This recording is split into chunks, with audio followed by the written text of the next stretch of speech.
From Delaware's most award-winning radio news team, this is WDEL Video News. Here's Chris Carl. Among Delaware's top stories for Friday, May 18th, red clay voters say no to the district's referendum. Wilmington's new budget includes money for more cops. And plans for a new school testing program are on hold.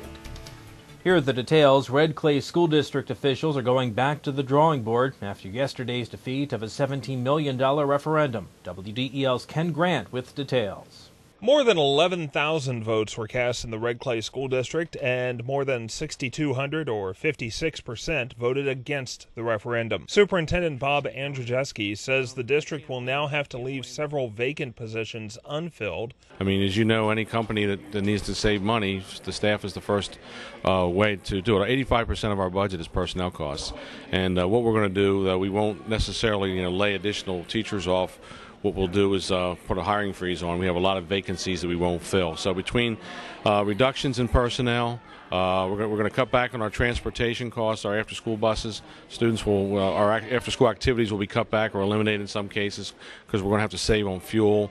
We're also going to cut back on on things like books and supplies, and so in our benefit packages for our employees are going to be affected by this. So we have to balance the budget. We open school whether we have the additional revenue or not, but it's not going to be a good thing for our school system, and ultimately it's a poor thing for our community because the quality of the public schools have a direct impact on the property values, and that's the sad part of a defeat like this. And he says there will be another referendum next year. We'll definitely have to come back. We have to come back and get the money one way or the other.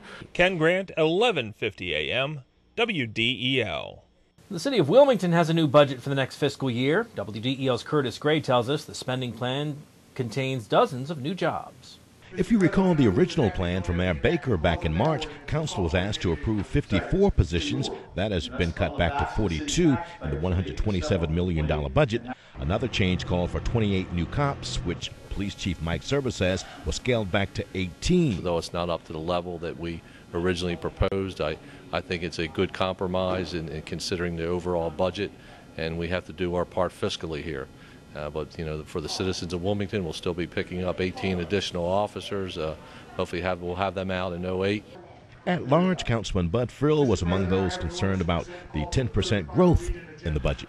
I have no way to show my dissatisfaction with the growth of this budget and the blatant distortion of the comments from the mayor's meeting that was in the paper, but to vote no tonight on every single one of these items. A hike in water sewer rates of 12.5% is expected to fund improvements in water quality, according to Baker's Chief of Staff, Bill Montgomery. You can replace rusty mains out in people's streets. You can do things like correct the CSO problem, the combined sewer overflow problem, and you can do things like the new project that we're starting at 16th Street, which is a new filter system, a new membrane system that will ultimately mean cleaner water for all of our customers and our residents. The budget was passed in a 10-3 vote.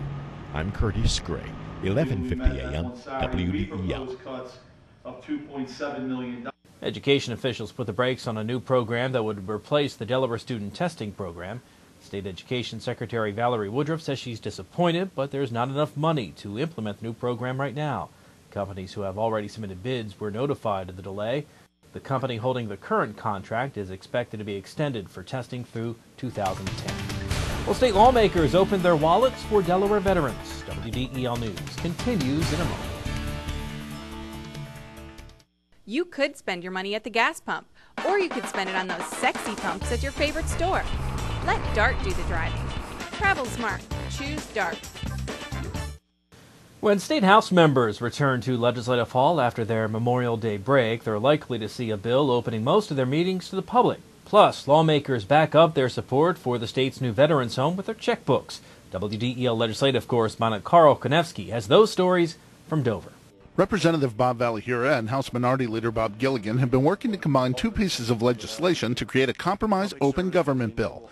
Valahura, a Tallyville Republican, says the bill would keep party caucuses closed but allow public access to all other committee meetings. It is our hope that we have legislation for both a public meeting and a public records portion of a FOIA bill that would apply to both, or to the General Assembly in particular. Neither Gilligan nor Valahura will predict the bill's fate in the Senate, but both believe they'll get some support on both sides of the aisle. They have their own independent process over there, and I respect that as much as they respect ours. And State Representative Pam Thornburg, a Republican representing Westover, says a constituent told her the home in Milford needed help with funding for furnishing. There is such an appreciation. This just isn't a normal cause. It's for those that are willing to lay down their life for our freedom, for our democracy, and so it is just a way to appreciate all that they've done for us. Tony Davila, Executive Director of the Delaware Commission on Veterans Affairs, says personal donations from members of the State House and Senate totaling more than $2,000 could be used for a number of different things. Pavilion for the veterans, walking trails, things along that line, any kind of items that might be necessary in the home. The home is expected to open and welcome its first residents sometime next month. Reporting from Legislative Hall in Dover, I'm Carl Konevsky, 1150 AM, WDEL. Some large cities have been experimenting with shared cars, where several people use the same car at different times of the day. As WDEL's Ken Grant reports, Wilmington is giving the idea a test drive.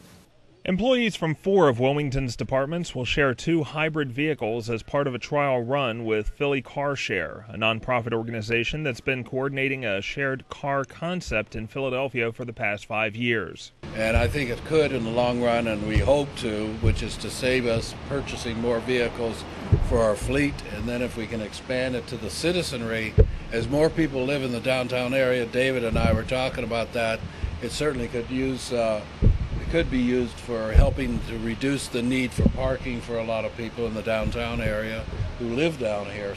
The city of Wilmington is paying about $1,400 a month per vehicle. That figure includes insurance, gas, maintenance, and cleaning. Honoring UD's Athletes of the Year, WDEL Sports, and your Delaware weekend active weather forecast just ahead.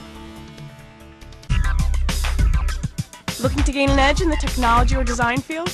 Wilmington College's Division of Information Technology and Advanced Communications offers state-of-the-art facilities equipped with the latest tools. Achieve balance, achieve success. In WDEL Sports, the Phillies dropped the final game of their series with Milwaukee 3-2. Light-hitting outfielder Gabe Gross provided the offense for the Brewers with 2 solo homers. Ben Sheets struck out 8, gave up just 3 hits in 7 2/3 innings.